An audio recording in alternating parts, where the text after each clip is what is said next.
Have you ever bent over backwards for someone and they didn't even text you a simple thank you?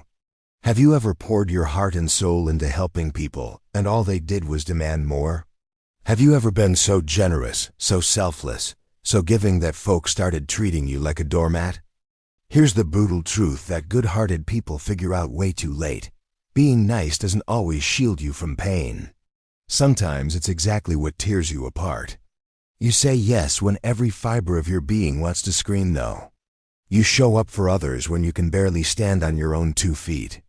You keep giving pieces of yourself until you're running on empty. And people, they don't honor your generosity. They take advantage of it. And here's the part that stings the most. The second you finally draw a line in the sand, the moment you protect your peace, they brand you as selfish, heartless, difficult. But what if I told you that being kind without having a game plan is one of the most dangerous traps you'll ever walk into? Today, I am going to share with you a story about a guy who was too nice for his own good. A man who kept giving until he had absolutely nothing left in the tank. And how he discovered a life-changing truth about what real goodness actually means. If you've ever felt used up, emotionally drained, or completely taken for granted, this story is speaking directly to you. Once upon a time in a peaceful small town in the Midwest, there lived a guy named Jake Miller. Jake was hands down the most helpful person in town. He had this genuine smile that could light up a room. He was always the first to lend a hand. And he had a heart that seemed incapable of turning anyone down. If somebody's car broke down, Jake was already grabbing his toolbox. If someone was short on cash for groceries, Jake handed over bills without a second thought. If someone needed to vent about their problems, Jake would sit there for hours, just listening. Everyone in town knew Jake, or at least they thought they did. Man, Jake's such a solid dude, they'd say over coffee at the local diner. Always there when you need him, never asks for anything back. Jake felt good about that. He genuinely believed his kindness made him important, that his good nature would protect him somehow. But somewhere deep down in his gut, something felt off. He felt exhausted, completely drained, like he was running on fumes. Every single night, he'd drag himself to bed, staring at the ceiling, thinking, why do I feel like I'm falling apart? One Tuesday morning, Jake's neighbor, Dave Harrison, came pounding on his front door. Jake, hey man, I need some help fixing my garage roof. You free today? Jake had actually blocked out the day to finally rest. His shoulders were killing him from helping 3 different neighbors move furniture, paint houses, and install kitchen cabinets all week long. But he looked at Dave standing there expectantly, and those words just wouldn't come out. No. He couldn't say it. So Jake spent the entire day up on Dave's roof in the scorching summer heat. His hands got covered in blisters. Every muscle in his body was screaming for him to stop. When he finally climbed down at sunset, Dave just nodded and said, "Nice work, Jake. Oh hey, next Saturday works for you, right? I need help building that deck out back. No thank you." No offer to return the favor. No acknowledgement of the sacrifice. Just another item added to Jake's to-do list. That night, Jake lay there in the dark, his body aching, but honestly, his heart hurt even more. Why don't they see what this costs me? He whispered to himself. Why do they just keep asking for more and more? A few days later, Jake's buddy Marcus called him up. Hey bro, I'm in a tight spot. Could you spot me $200? I'll get it back to you by the end of next month, I swear. Jake had lent Marcus money before, 3 separate times actually, and Marcus had never paid him back. Not once, but Jake pulled out his wallet anyway and handed over the cash. 2 months went by. Marcus never brought it up. Finally, Jake worked up the courage to mention it. Hey Marcus, about that $200 I loaned you. Marcus's whole demeanor shifted. Dude, seriously? I thought we were tight. Real friends don't keep a running tab on this stuff. Jake felt like someone had punched him in the stomach. He'd given everything, sacrificed constantly, and now he was the bad guy for simply asking about his own money. One Thursday evening, the town held a community meeting about building a new playground at the park. When they started talking about who'd actually do the construction work, every single head in that room turned toward Jake. "Jake will handle it," someone announced confidently. "He's always down to help out." Everyone nodded in agreement, like it was the most obvious thing in the world.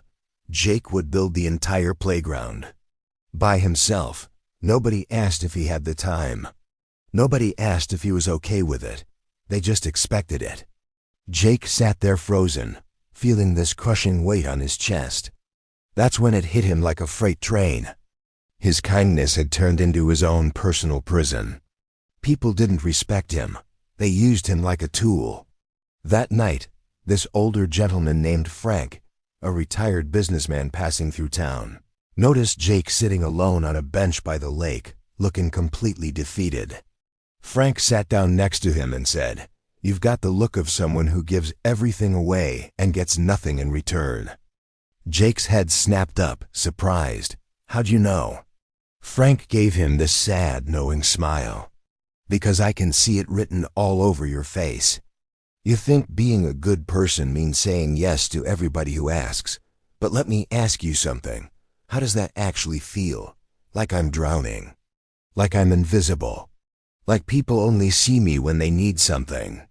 Frank nodded slowly. "That's because you've been operating without any strategy whatsoever. Kindness without wisdom isn't really kindness. It's self-sabotage." Jake's eyebrows furrowed. "But isn't helping people supposed to be the right thing to do?" "Absolutely," Frank replied. "But not every single person deserves your help. Not every request deserves your yes. When you help everyone indiscriminately, your help loses all its value. When you're always available 24/7, people stop appreciating your time. When you never set boundaries, people stop respecting anything you do." Jake felt something shift inside him, like a door unlocking. "So what am I supposed to do?" Frank looked him dead in the eyes. "Be kind, absolutely.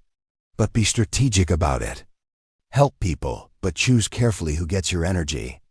Give generously, but protect yourself in the process. Your goodness is a precious gift. Don't throw it away on people who treat it like garbage." The very next morning, Dave Harrison showed up at Jake's door again. "Jake, you ready to start on that deck today?" Jake took the deepest breath of his life.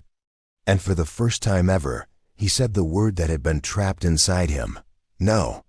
Dave looked like Jake had just spoken a foreign language. "What? But you said you'd help." "I'm exhausted, Dave." Jake's voice was calm but firm. "My body needs to recover. You're going to have to find someone else."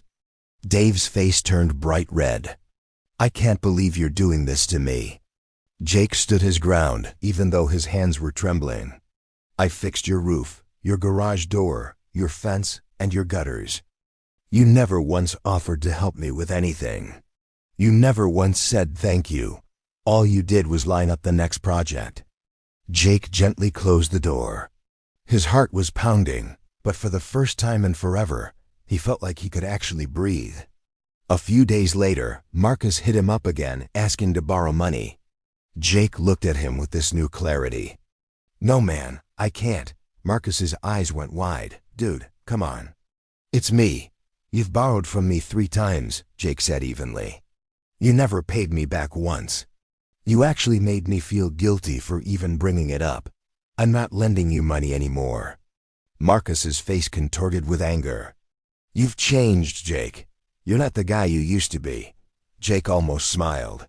"You're absolutely right. I have changed. I'm not going to be kind to people who don't respect that kindness anymore." And honestly, Jake felt like a weight had been lifted off his shoulders. At the next town meeting, Jake stood up in front of everyone. "I've been helping this community for years." His voice was steady and strong. "I've built, I've fixed, I've given without expecting anything back. But things are going to be different moving forward." The room went completely silent. People stared at him in shock.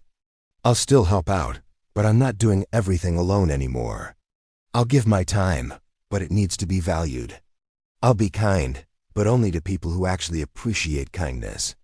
Some folks looked genuinely ashamed. Others looked annoyed. But Jake didn't care anymore. He'd learned the truth.